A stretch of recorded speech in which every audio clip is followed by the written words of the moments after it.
सो हम कंटिन्यू करते हैं सेक्शन 8 पे थे।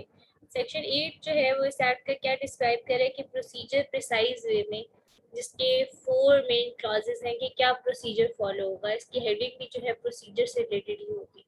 इस्लामाबाद में ये जनरल 4 पॉइंट्स का आपको प्रोसीजर गिवन है। अगर आप पंजाब का कंज्यूमर प्रोटेक्शन एक्ट पढ़ें, क्योंकि वो मैंने इन डिटेल पढ़ा है और आपकी नेक्स्ट असाइनमेंट भी होगी, इसलिए मैं फोकस कर रही हूँ।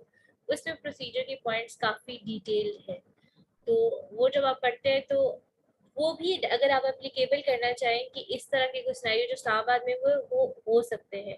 सिर्फ डेज का नोटिस के डेज का जो है थोड़ा सा फर्क होगा, उसके अलावा बाकी जो है ऑलमोस्ट सेम है।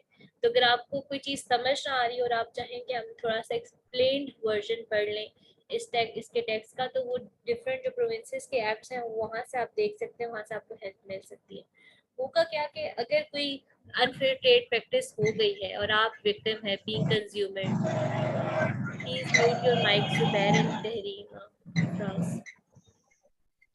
तो आप उसके विक्टिम है बीइंग कंज्यूमर, तो आप क्या करेंगे, कंप्लेंट फाइल करेंगे। कहाँ पे करेंगे, पहले तो आपको अथॉरिटी के पास करनी चाहिए, ठीक है, या फिर कोई काउंसिल है उधर आप जो है वो कंप्लेन कर सकते हैं, ठीक है।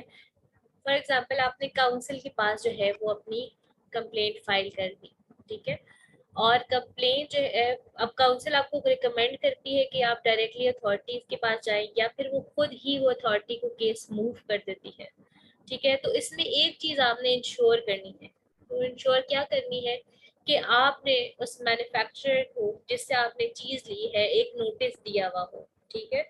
इसको इस तरीके से रिलेट करें कि कोर्ट में जाने से पहले आपने एक नोटिस दिया हुआ हो, हम लीगल नोटिस जिसे कहते हैं ना, कि वो दिया हुआ हो और उसको 7 दिन हो चुके हों और अगले बंदे ने जवाब ना दिया हो, या कॉल के आपको कहे कि बैन तुझे जवाब नहीं देना, जो तुमने करना है ना कर लो, जो तुमने मेरा उखाड़ना है उखाड़ लो। तो उस केस में 7 दिन पूरे होते हैं तो आप जो है कोर्ट में जा सकते हैं। ये इस्लामाबाद के स्टैडियो में, पंजाब में ये 15 दिन है, 15 दिन का नोटिस। रिस्पोंडेंट को आपने शो कॉज नोटिस या लीगल नोटिस दिया और टाइम उसको 7 दिनों का दें, ठीक है। उसके बाद भी वो जवाब नहीं देता और काउंसिल और अथॉरिटी को लगता है कि हाँ जी मेलिफाइडी हुई है, उसकी वजह से कोई आपको ग्रीवेंस हुआ है, तो अथॉरिटी जो है वो एक कोई एप्रोप्रिएट ऑर्डर जो है वो पास कर सकती है। Opportunity of being heard should be given to both parties as provision of this act. अगर वो पार्टी उस तक उसने जवाब नहीं दिया आपको नोटिस का, लेकिन कोर्ट में आ जाती है, तो ऑडी ऑल्ट्रम ऑल्ट्रम का जो है प्रिंसिपल फॉलो किया जाएगा। No one should be condemned unheard, किसी को भी अनहर्ड नहीं छोड़ा जाएगा, या अनहर्ड होते हुए उसको जो है पनिशमेंट या कोई ऑर्डर उसके अगेंस्ट नहीं दिया जाएगा। इक्वल अपॉर्चुनिटी दी जाएगी टू बोथ पार्टीज, लेकिन उसके लिए जरूरी क्या है कि अब पार्टीज वहाँ पे कोर्ट में आए भी। अगर नहीं आती तो फिर कोर्ट के पास जो है या अथॉरिटी के पास ये पावर है, ये डिस्क्रिशन है कि वो एक्स पार्टी डिक्री करे, मतलब एक पार्टी की फेवर में कि दूसरी नहीं आ रही और उसकी मतलब आईडी डायरेक्टली शो हो रही है, तो कोर्ट ऑर्डर पास करती है कि इस से इतनी कंपनसेशन लेके दी जाए, फिर भी नहीं देता तो प्रेजेंट में भी हो सकती है। अब आपको मैंने बताया था सेक्शन 8A जो है वो अमेंडमेंट के बाद ऐड हुआ था, power to try summarily. Summary proceeding या समरी ट्रायल होता है क्रिमिनल लॉ में। समरी ट्रायल क्या होता है, जो शॉर्ट प्रिसाइज समराइज वे में होगा। किसके लिए होता है, पेटी ऑफेंसेस, जो छोटे मोटे ऑफेंसेस होते हैं या जो आम ऑफेंसेस होते हैं, उनको जो है समरली ट्राई किया जा सकता है, उनका ट्रायल, ठीक है। तो उससे रिलेटेड है, इसका टाइटल क्या कहता है, पावर टू ट्राई समरली। इसको हम पढ़ लेते हैं बिकॉज ये अमेंडमेंट के बाद ऐड हुआ है, उसमें थोड़ी सी जो पनिशमेंट है उसका डिफरेंस है। जो पेनल्टीज का अलग से सेक्शन भी है, लेकिन यहाँ पे भी पेनल्टीज बताई गई हैं। दोनों को आपने याद रखना है। क्यों याद रखना है ये मैं अगले सेक्शन के साथ बताऊंगी, ठीक है। Without prejudice to the foregoing provision and in addition to the powers exercisable by the authority where any right of consumer is infringed or contravened by way of profiteering, hoarding, black marketing, adulteration of food items, selling of expired items of goods and other item unfit for human consumption, or charging for goods services in excess of the prices fixed by competent authority under any law for the time being enforced, it shall be tried by a special magistrate appointed under section 14A of CRPC in a summary manner. Provided in section 262 to 265। अगर अब मैं इसको गौर से पढूं तो इसमें से मुझे 3 MCQs तो वैसे ही मिल रहे हैं। समरी ट्रायल्स जो है वो होता है सेक्शन 262 से 265 तक जाए तो समरी प्रोसीडिंग से रिलेटेड सेक्शन है। कहाँ पे? सीआरपीसी में। सेक्शन 14 जो सीआरपीसी का कहता है कि इसके तहत जो स्पेशल मजिस्ट्रेट जो अपॉइंट होगा, तो मतलब इसमें स्पेशल मजिस्ट्रेट से रिलेटेड बात की गई है। और किस तरह के सिनेरियोज में? जो एक्सट्रीम सिनेरियोज हैं, ठीक है, प्रॉफिटियरिंग, होर्डिंग, ब्लैक मार्केटिंग, जखीरा अंदोजी वगैरह जो हम सुनते हैं, ठीक है, या चीज़ों को जो है ज़्यादा प्राइसेस में जो है वो अगर वो बेच रहे हैं, charging of for goods and services in excess of the prices fixed by the concern departments, तो उस तरह के सिनेरियो में होगा क्या? या ज़्यादा मुनाफाखोरी कर रहे हैं तो अथॉरिटी जो है, जो सेशन कोर्ट है, फॉर एग्जांपल सेशन कोर्ट एक हायर लेवल होता है ना, उससे नीचे मजिस्ट्रेट होते हैं, तो स्पेशल मजिस्ट्रेट जो है वो अपॉइंट कर दे सकती है अंडर सेक्शन 14A। 14 जो है, सेक्शन 14 बेसिकली है ही कि प्रोविंशियल कोर्ट या कोई भी प्रोविंशियल गवर्नमेंट हाई कोर्ट से कंसल्टेशन के बाद एक किसी भी मजिस्ट्रेट को या special judicial magistrate as a special judicial magistrate appoint कर सकती है किसी स्पेशल पर्पस के लिए। तो यहाँ भी यही है कि अगर मुनाफाखोरी या जहीरा अंदोजी या फिर फिक्स प्राइसेस से एक्सेस अमाउंट में उनसे चीज़ें जो है वो बेची जा रही हैं, तो कोई स्पेशल मजिस्ट्रेट की ड्यूटी लगाएं और इस तरह के सिनेरियोज को देखें। अगर जो है वो इस तरह का सिनेरियो मिल जाता है तो फिर स्पेशल मजिस्ट्रेट क्या करेगा? ठीक है, if special magistrate has reason to believe that any infringement or contravention of any right of consumer mentioned in the subsection 1 is punishable under this act has been committed by any person, prove हो जाता है कि ये offence commit हुआ है, वो जगह पे जाएगा, उस प्रीमिसेस में जाएगा, डायरेक्टली जाएगा, विदाउट एनी वारंट आ सकता है, क्योंकि इसे स्पेशल जुडिशियल मजिस्ट्रेट की पावर दी गई है। उसको स्पॉट करेगा जो बंदा है जिसने डिफॉल्ट किया है, और पनिश करेगा डिफॉल्टर को। पनिशमेंट क्या हो सकती है? इम्प्रिजनमेंट भी हो सकती है, और इम्प्रिजनमेंट कितनी है? विच मे एक्सटेंड टू, शेल नहीं है, मे है, तो मतलब 6 महीने या 2 महीने या महीना, 3 महीने, इतने भी हो सकते हैं, ठीक है, लेकिन मैक्सिमम 6 मंथ्स होंगे। और फाइन, ठीक है, साथ फाइन भी कर सकता है।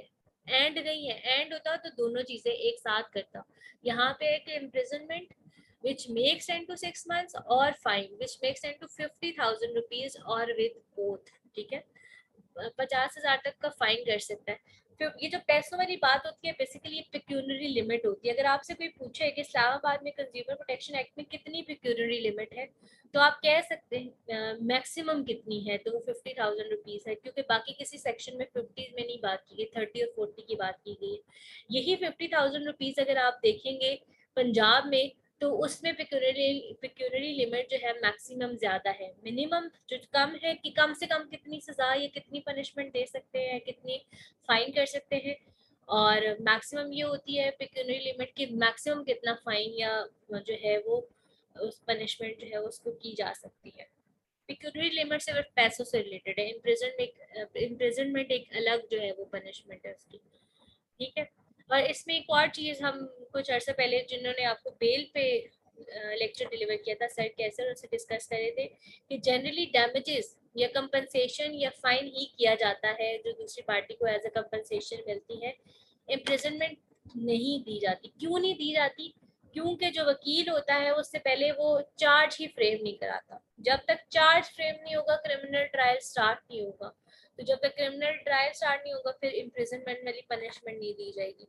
तो अगर आप प्रैक्टिस में हैं तो आपने और चाहते हैं कि इम्प्रिजनमेंट भी हो, सिनेरियो भी सिवियर है, तो चार्ज फ्रेम कराना बड़ा जरूरी है, ठीक है, क्रिमिनल ट्रायल के according. Any person aggrieved by the order of special magistrate may within 15 days।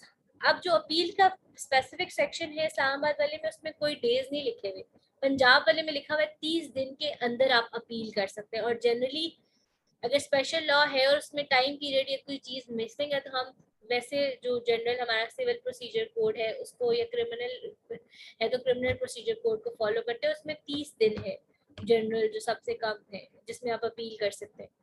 अब जो है स्पेशल मजिस्ट्रेट अपॉइंट हुआ है, एक स्पेशल प्रोविजन ऐड की है जो सब क्लॉज कहें या सब सेक्शन 3 ऑफ 8A, वो क्या कह रहे हैं कि अगर स्पेशल मजिस्ट्रेट के ऑर्डर से कोई पर्सन उसको लगता है कि एग्रीव्ड है, ठीक है, उसने जो उसको इम्प्रिजनमेंट या पनिशमेंट या फाइन किया, उसको लगता है कि ये गलत हुआ है, सही से सिनेरियो समझा नहीं गया, तो वो अपील कर सकता है, ठीक है। या फिर दूसरी पार्टी जो पहले भी कोर्ट में गई थी कि हमारा नुकसान हुआ और उनको लगता है कि ये कम इन्होंने सजा दी है स्पेशल मजिस्ट्रेट है, तो वो भी अपील में जा सकते हैं। कितने दिनों में जा सकते हैं? 15 दिनों में जा सकते हैं टू द अथॉरिटी। अथॉरिटी कौन है? अब अथॉरिटी का जहां जहां वर्ड है वहां से मुराद है session court. Special magistrate, magistrate level छोटा होता है, first class magistrate, second class magistrate, third class magistrate, फिर जो है फिर सेशन या एडिशनल सेशन की कोर्ट्स आती हैं। तो ये थोड़े से लोअर लेवल पे होते हैं। तो अगर इनका डिसीजन से कोई एग्रीव्ड है तो अपील कहाँ पे जाके करेगा? अथॉरिटी। अथॉरिटी से अब आपने याद रखना है कि अथॉरिटी कौन बनती है? सेशन कोर्ट बनती है, क्योंकि वो हायर कोर्ट है इनसे, ठीक है। सेक्शन 9 में पेनल्टीज है। अब इसमें 4 सब सेक्शन है। सब सेक्शन 1 ये कहता है कि अगर किसी पर्सन ने किसी के राइट इन्फ्रिंज किए हैं, ठीक है, अंडर सेक्शन 5 जिसमें राइट्स की बात थी, वो काउंसिल के ऑब्जेक्टिव है, पीछे दिखा भी देती हूँ मैं आपको ताकि रिकॉल हो जाए। ये 5 वाला objective and function of council, इसमें 6 राइट्स थे। अगर इसके अंदर कोई फॉल करता है तो उसके लिए पनिशमेंट क्या है? It may extend to 2 years, ठीक है, इम्प्रिजनमेंट। और फाइन कितना है? मे एक्सटेंड टू 40,000 रुपीज, मतलब 40,000 तक। 40,000 या इसके अंदर अंदर, 1 से लेके 40 के अंदर अंदर कोई भी अमाउंट जो है कोर्ट उसको फाइन कर सकती है, और बोथ, ठीक है। इस सारे सिनेरियो में और लिखा हुआ है, एंड नहीं लिखा हुआ। एंड होता तो एक साथ दोनों कर सकती थी, कोई एक तरह की उसको सजा मिल सकती है। सब सेक्शन 2 में है कि अगर किसी इलेक्ट्रॉनिक मीडिया या प्रिंट मीडिया में एडवर्टीजमेंट है या वॉल्स पे चॉकिंग हुई भी है, कहीं बाहर, जैसे नहीं वो अक्सर पेंट वगैरह कर रहे होते, और लगता है कि वो फॉल्स इम्प्रिजनमेंट है, जो सेक्शन अगर इसमें लिखा हुआ है is in contravention of section 7। Section 7 क्या था? Prohibition of false imprisonment. उन्होंने फॉल्स इम्प्रिजनमेंट की, सॉरी फॉल्स एडवर्टीजमेंट की हुई है। तो क्या होगा? He shall be liable for imprisonment which may extend to 2 years, और फाइन जो है वो 30,000 रुपीज हो गया है, ठीक है। सेक्शन 5 में जो राइट्स हैं वो इन्फ्रिंज हुए तो 40,000 तक फाइन और 2 साल तक की सजा हो सकती है। और अगर सेक्शन 7 जो falls in prison, sorry false advertisement, I don't know why I am saying again and again imprisonment, false advertisement है, उसके अंडर अगर हुआ है तो इम्प्रिजनमेंट तो सेम है 2 साल की, लेकिन फाइन 30,000 हो गया है, ठीक है। और अगर सामत कंज्यूमर प्रोटेक्शन एक्ट के सेक्शन 9 के सब सेक्शन 3 में क्या कहते हैं? अगर अथॉरिटी को ये लगता है, if the authority is of opinion that consumer has suffered some sort of loss, it could be compensated, then it may order the defaulted to compensate the consumer as needed. अगर उनको लगता है कि वाकई डिफॉल्ट हुआ है, तो वो जो लॉस किसी ने सफर किया है, अथॉरिटी ऑर्डर कर सकती है डिफॉल्टर को कि वो कंपनसेट करे कंज्यूमर को, ठीक है। In section 9(4) it is said that if authority deems it necessary in term of protection of right of consumer, an order can be passed to confiscate the product, कि compensate भी करा दिया। अब अगर लगता है कि ये प्रोडक्ट मार्केट में रही तो ये और कंज्यूमर्स को अफेक्ट कर सकती है, तो वो उस प्रोडक्ट को अपने पास जब्त कर सकते हैं और उसको डिस्ट्रॉय करा सकते हैं। इसका एक सिनेरियो ये था कि वन ऑफ माय फ्रेंड, उनकी जो सिस्टर थी, उन्होंने अपने बेबी के लिए जो बेबी मिल्क होता है ये लिया, अच्छी प्रोडक्ट थी वो। जनरली वो 42,050 रुपीज, सॉरी 4250 रुपीज का जो है वो मिलता है। अब उन्होंने ली अच्छी जगह से, आई गेस डिवॉटसन से उन्होंने लिया था, और जो कि उनको मिला था 3250 में, मतलब 1000 का फर्क आ गया। उन्होंने उससे पूछा कि आप सेम प्रोडक्ट है, मैंने पिछले महीने ज्यादा पैसों के लिए और अब आप कम दे, तो उन्होंने कहा कि उनकी तरफ से ऑफ है। एज सच कोई ऑफ नहीं था, ना कोई इस तरह की कोई डिस्काउंट प्राइस का कोई टैग लगा हुआ था, फिर भी वो ले गई, ठीक है। उन्होंने कहा चलो मिल रहा है और देना भी है बच्चों को, तो वो ले गई। जब उन्होंने वो बच्चे को दिया, एक तो बच्चे की तबीयत खराब हो गई, दूसरा उसकी स्मेल भी थोड़ी सी डिफरेंट थी, और जो उसकी एक्सपायरी डेट थी, वैसे उस डेट में एक 8 आता था जो जनरली प्रिंट हुआ था, वो ठीक था, लेकिन एक 2 था जो जनरली लग रहा था कि वो मिस प्रिंट हुआ है, उसको उसकी एक्सपायरी डेट को टेम्पर किया गया है। तो इस पे उन्होंने उनको कॉल की। पहले तो उन्होंने कहा कि ठीक है हम इसको करते हैं। बाद में जब दोबारा कॉल की तो उन्होंने, उनके मैनेजर ने बदतमीजी की, जिसकी पे लीगल नोटिस मैंने ही उनको बना के भेजा था। तो उन्होंने कॉल पे, हमने कहा कि आप इनकी प्रोडक्ट आप इस तरह कर रहे हैं, इस प्रोडक्ट को, ये एक्सपायर्ड प्रोडक्ट है, इसको आप हटाएं। तो उन्होंने कॉल बैक करके पहले कहा कि बस हमने सारी प्रोडक्ट खत्म कर दी है, तो आप इस पे जो है एक्शन ना लें। लेकिन बाद में फिर भी वो प्रोडक्ट आई, उनके मैनेजर ने फिर कॉल करके बदतमीजी की, और उनके जो कहते हैं कि हमारे लॉयर ही जो है सब कुछ अब देखेंगे। तो फिर हमने भी लीगल नोटिस भेज दिया, 7 दिनों तक उनका रिप्लाई नहीं आया। तो बीइंग लॉयर, एक दफ़ा हमने पूछना होता है ना कि क्लाइंट का नंबर नहीं लिखते, फिर लॉयर, जो भी लॉयर हो, आप किसी के लॉयर, तो आपका नंबर लिखा जाएगा, वो आपसे डायरेक्ट कॉन्टेक्ट करेंगे। तो उन्होंने कॉन्टेक्ट किया, तो हमने कहा कि हम तो कोर्ट में जाएंगे, क्योंकि आपने ना रिप्लाई कर रहे हैं, ना आपने कोई कॉम्पनसेशन दी है, और आपने ऊपर से बदतमीजी भी की है। कोई मतलब इतना तो नहीं है कि आपको पैसे भी देने हैं, हम आप बीमार भी करें, ऊपर से बदतमीजी भी करें। तो उन्होंने कहा कि नहीं, हमारा लॉयर ही देखेगा, देखते हैं जो भी होता है ना। तो उनके एक मैनेजर और एक सब मैनेजर थी, सब मैनेजर फीमेल थी, वो तो ठीक से बात करी थी, कॉल्स हमने उनकी रिकॉर्ड की हुई थी। एक जगह उन्होंने कन्फेस किया हुआ था, हमारे पास रिसीप्ट भी थी। और ये जो है सिनेरियो हुआ था, वॉइस ऑफ कस्टमर में भी है, और जो डीसी थे हमजा, सॉरी, हमजा शफकात, ट्विटर पे भी ये शेयर किया गया था, और ये पोस्ट अभी भी शेयर है जिसपे कहा गया था उनको एक्शन लें। तो उसके बाद जब वो थोड़ा सा पॉपअप हुआ ये सारा सिनेरियो, तो उन्होंने फिर एक नोटिस अपने वकील की तरफ से भिजवाया। उसमें उन्होंने लिखा कि ये हमें डिफेम करने की कोशिश कर रही है, ये प्रोडक्ट इन्होंने हमसे ली ही नहीं है, ना इसकी कोई रिसीप्ट है। तो हुआ बेसिकली क्या था कि इन्होंने अपने वकील को जनरली बता दिया कि ये सिनेरियो है, हमें लीगल नोटिस आया, लेकिन पूरे फैक्ट्स नहीं बताए, जिसकी वजह से वो उसका लीगल नोटिस हमारी फेवर में जा रहा था कि एक बंदा जो उसका मैनेजर है खुद कॉल पे मान रहा है, उनकी रिसीप्ट, उनके टाइम और सारा सिनेरियो लिखा हुआ, सारी प्रोडक्ट्स लिखी हुई, पैसे उन्होंने काटे में, वो हमारे पास है, पहले ये मान चुके हैं। अब इनका वकील आके कह रहे हैं कि आपने हमसे प्रोडक्ट ही नहीं ली। तो हमने तो डायरेक्टली लिखा कि अनफेयर ट्रेड प्रैक्टिसेस हैं, वो थे भी आर्मी पर्सन, तो उन्होंने काफ़ी अच्छा उनका रिप्लाई जब बनाया, तो वो फिर उनके घर पहुंच के गाड़ी लेके 3-4 बंदे, और सही टोकरियां भर के ना गिफ्ट्स की, कि सर आप ये ले। तो उन्होंने पहले तो बहुत मना किया कि नहीं, हमने नहीं एक्सेप्ट करनी, वो फिर भी रख के बड़ी मिन्नतें करके। तो सिनेरियो कोर्ट में नहीं गया, लेकिन इस तरह का सिनेरियो हुआ। आप भी जनरली भी कोई प्रोडक्ट लें, फॉर एग्जाम्पल कोई मिल्क पाउडर एवरीडे हम यूज़ करते हैं, हॉस्टलाइट्स हैं तो हम ले आते हैं, अगर ये एक्सपायर्ड है, आप पहले उनको, पहले उनसे बात करें, ठीक है? ये नहीं है कि डायरेक्ट कोर्ट में चले जाए, अपने भी पैसे ज़ाया करें, अपना टाइम और उनका भी टाइम ज़ाया करें। पहले जो जो जिससे आपने चीज़ लिया आप उनसे बात करें।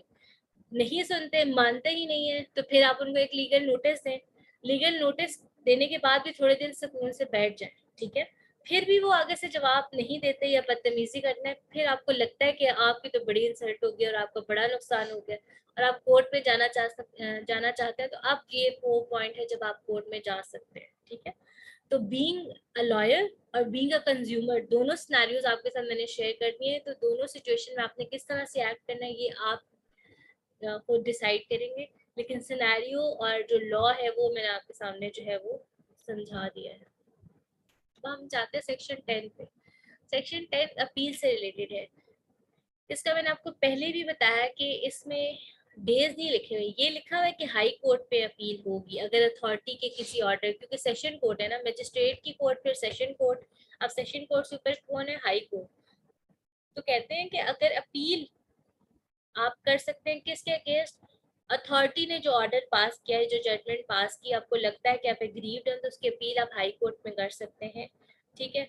और and provision of CrPC 1898 shall mutatis mutandis apply. तो मतलब टाइम इन्होंने नहीं लिखा, तो सीआरपीसी में देखेंगे तो 30 दिन के अंदर आप अपील कर सकते हैं, ठीक है?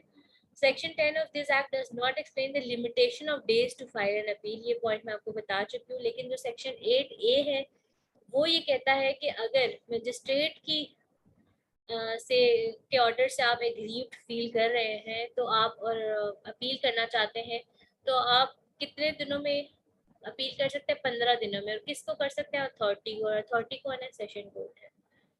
सेक्शन 11 बड़ा सिंपल सा है, इसका कोई इतना यूज नहीं है, लेकिन लिखा हुआ है कि जो कोई भी सूट प्रोसीडिंग या प्रोसिक्यूशन होती है काउंसिल उसमें अपना पार्ट या अपना एविडेंस देती है, ठीक है, या अपने एनालिसिस या अपनी रिपोर्ट देती है, तो काउंसिल के मेंबर्स या उसके जो रेलेवेंट ऑफिसर्स या अथॉरिटीज हैं उनके खिलाफ कोई एक्शन नहीं लिया जाएगा, उनको इम्यूनिटी हासिल है। रूल्स, फेडरल गवर्नमेंट किसी भी notification in the official gazette के थ्रू इसके रूल्स बना सकती है इस लॉ से रिलेटेड। इस्लामाबाद के रूल्स हैं भी जो सेपरेटली। अब हमने एक्ट पढ़ लिया, एक्ट यहाँ तक खत्म हो गया, ठीक है। अगर हम अब देखें कि स्कोप क्या है प्रैक्टिस का कंज्यूमर लॉ का, तो ये कुछ पॉइंट्स हैं जो हम एंड पे जो है वो कंक्लूड करेंगे। The law provides for establishing consumer dispute redress machinery at district level, कि डिस्ट्रिक्ट लेवल पे अगर आपका किस तरह से आपके जो कंज्यूमर डिस्प्यूट है वो रिड्रेस किया जा सकता है, और ये सारी गुड्स एंड सर्विसेज पे अप्लाई होता है। It covers all sectors, private है, पब्लिक है, सारे सेक्टर्स को कवर करता है अगर हम इसकी ट्रू इंटरप्रिटेशन करें या इंडिविजुअल पर्सन का कोई ग्रीव है। The law provides for a relief of a specific nature and also for compensation to the consumer, कि लॉ जो है वो स्पेसिफिक नेचर का रिलीफ प्रोवाइड करता है, मतलब कंपनसेशन। पंजाब वाले में एक चीज बड़ी अच्छी लिखी हुई है कि उन्होंने एक पूरा सेक्शन लिखा हुआ है कि आपने जो चीज ली है और आप इस्तेमाल नहीं कर सकते, जनरली आपको उसी के पैसे, अपने कोई सूट लिया वो खराब निकला, छोटा निकला, चेंज नहीं करे, उसके पैसे आपको वापस किए जाएंगे। लेकिन हाँ, अगर आप बहुत ज्यादा प्रूव हो जाता है, आपकी इंसल्ट हुई, आपका डिफेम हुए, आपको कोई और मेंटल टॉर्चर हुआ, उस अगर इस तरह का कोई डायरेक्टली प्रूव हो जाता है फिर कोई एक्स्ट्रा कंपनसेशन देंगे, अदरवाइज जितना आपका लॉस हुआ उतना ही पैसा आपको मिलेंगे। तो इतना खुश होके भी कंज्यूमर कोर्ट पे ना जाए, पता चले आपके आने जाने में 10,000 लग गए, मिलने आपको 5,000 है। तो सिनेरियोस को बैलेंस करके चले, अपना क्लाइंट आए तो उसका भी सिनेरियो को देखें और उसको समझाएं कि आउट ऑफ कोर्ट भी सेटलमेंट अगर हो सकती है तो पहले कर लें, ठीक है। The provision of these acts are in addition to and not in derogation of any provision of any other law for the time being in force। जो भी इसकी प्रोविजंस हैं वो अगर ऐड भी करते हैं, रूल्स ऐड भी करते हैं, तो वो उसको कॉम्प्लीमेंट करें, ना कि जो ऑलरेडी प्रोविजंस है उसके कॉन्ट्रवेंशन में हो। Consumer courts have been empowered to impose penalty in terms of imprisonment and fine as well to the defaulters for non compliance of the orders passed by them। तो ये चीज़ मैंने आपको बता दी कि इसमें दो तरह की सजा है, कि आप या तो फाइन इम्पोज करें या फिर इम्प्रिजनमेंट। तो कंज्यूमर कोर्ट्स जो है वो एम्पावर्ड है किस तरह की पेनल्टीज को वो दे सके।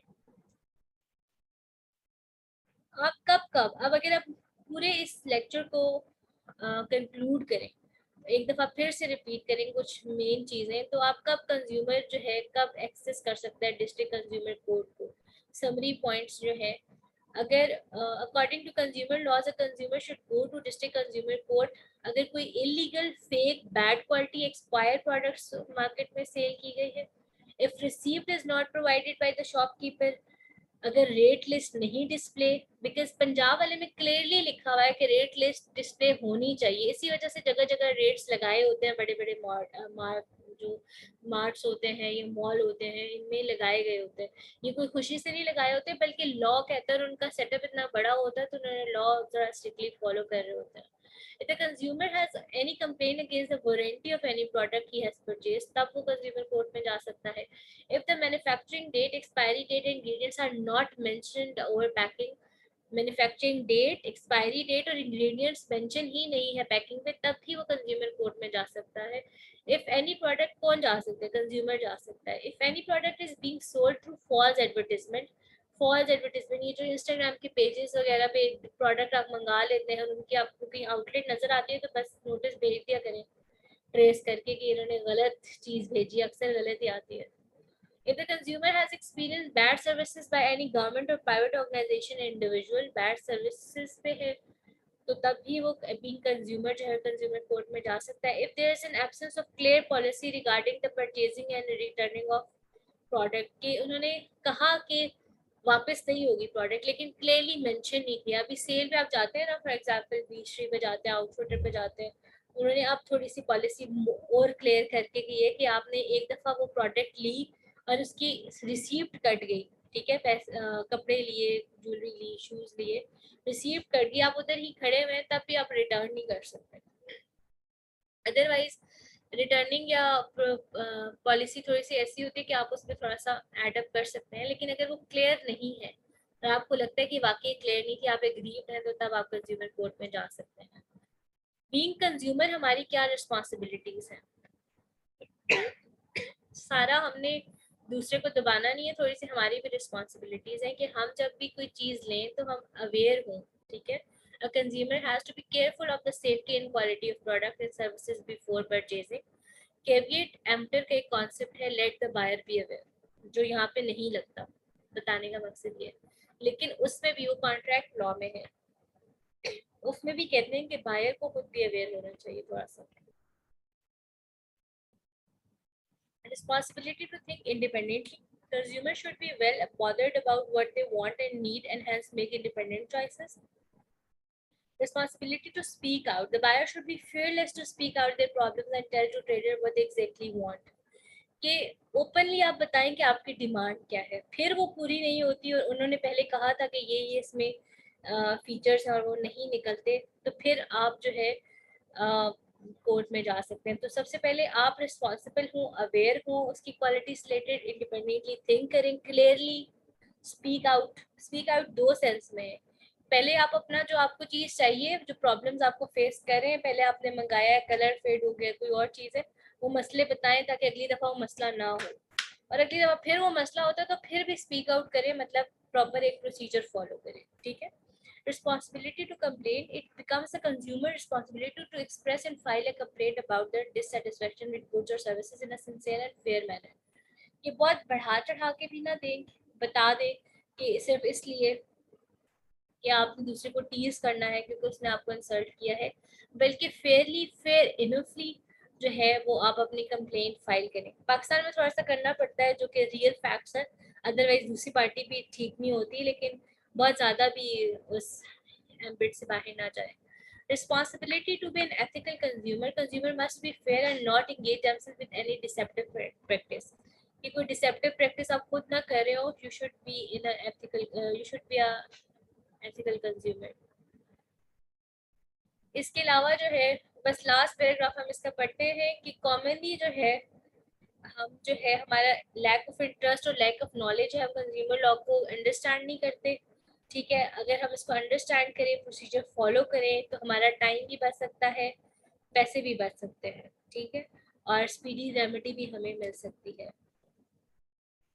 तो ये टुडेज लेक्चर एंड की, जिसमें हमने कुछ मेन चीज़ें डिस्कस की हैं, वो क्या थी कि कंज्यूमर होता कौन है, कंसेप्ट ऑफ कंज्यूमर प्रोटेक्शन क्या है, इस्लामाबाद कंज्यूमर प्रोटेक्शन एक्ट को हमने बहुत डिटेल में किया है, एक ये सेकंड पार्ट है उसका, प्रीवियसली वो फर्स्ट पार्ट था जो प्रीवियस सेशन में था, और इससे रिलेटेड अमेंडमेंट्स जो थी 2011 में आई थी, वो जो कि रिकग्नाइज भी है। एक बिल 2020 में पेश किया गया जो कि पास एज सच नहीं हुआ। स्कोप ऑफ प्रैक्टिस क्या है और कंज्यूमर की रिस्पॉन्सिबिलिटीज क्या है, ये जनरली हमने एड अप कर दिया इस टॉपिक में। So this is how our topic is covered.